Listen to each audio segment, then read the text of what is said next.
Hello everybody, Coach Carroll here. Welcome to part 2 of our series called Substitute Games. I hope you enjoyed part 1 on the boat races. Be sure to catch the week 2 recap. We'll cover a little bit of video of the boat races.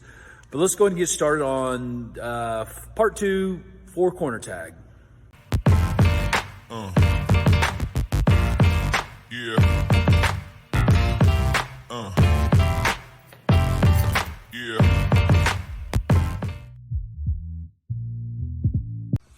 In case you missed part 1, here's some of the reasons that we do our substitute games quite early. The kids learn the game. They're able to help set up the game when the time comes around, and that's the reason, one or a few of the reasons why I like to do it at the start of the year.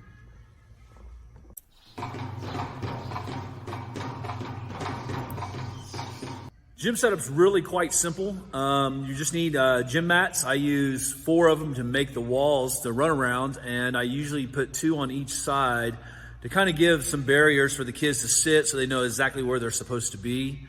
I use 2 foam tag sticks made out of noodles. If you don't have gym walls, you can always use cones. And let's just take a look at some of the video action from this week of us playing 4-corner tag. So the first thing you're going to do is divide into 2 teams. I use my boats. I put red and blue on one side, green and yellow on another. And then I will go over to each team and check their order that they're in, and I'll have them point to who they're going to hand off to.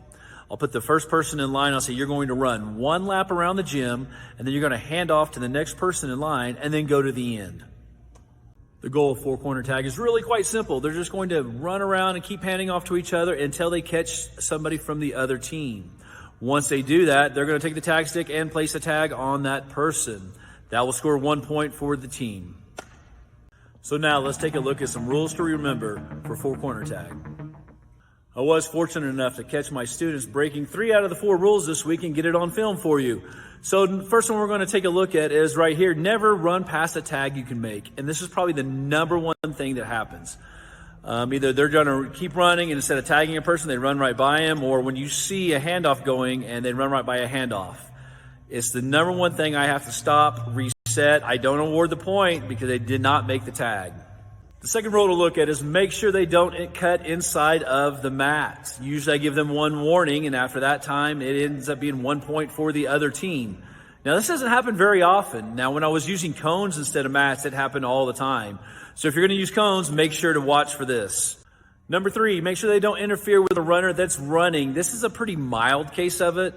Sometimes they'll jump out there or they'll be laying in the way. Or they're trying to give high fives, which this is what this is, but I don't like them giving high fives because it causes hands to sting if somebody hits too hard. So I always give them 1 warning for interference, and then I'll give a point to the other team for it. And the 4th rule that I did not catch on film was for stalling. A lot of times somebody might slow down and let somebody catch up, which is only hurting their team, but they think they're being cute or funny.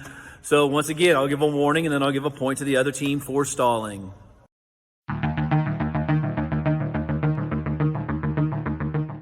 All right, guys, here's 3 quick tips that I want to run by you. Number 1, if you have a team that's completely dominating and you decide you want to try to balance it out, never move just 1 person. You know, moving a fast person for a slow person is never going to make anybody feel good.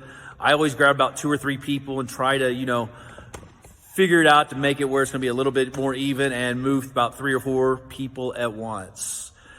Second thing is go check your lines every now and then. They're going to make sure they're rotating. A lot of times they'll stay at the back and keep moving back and back instead of moving up to the front.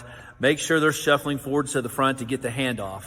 And number 3, I like to give a water break about 10-15 minutes into it. Some of them people run pretty hard, get out of breath, hurt their legs, their feet from pounding pretty hard. Just give them a little break to reset and get the game going again. That's going to do it for part 2 of Substitute Games and 4-corner tags. If you have any questions or comments, be sure to leave them down below. Thanks, and we'll see you on part 3.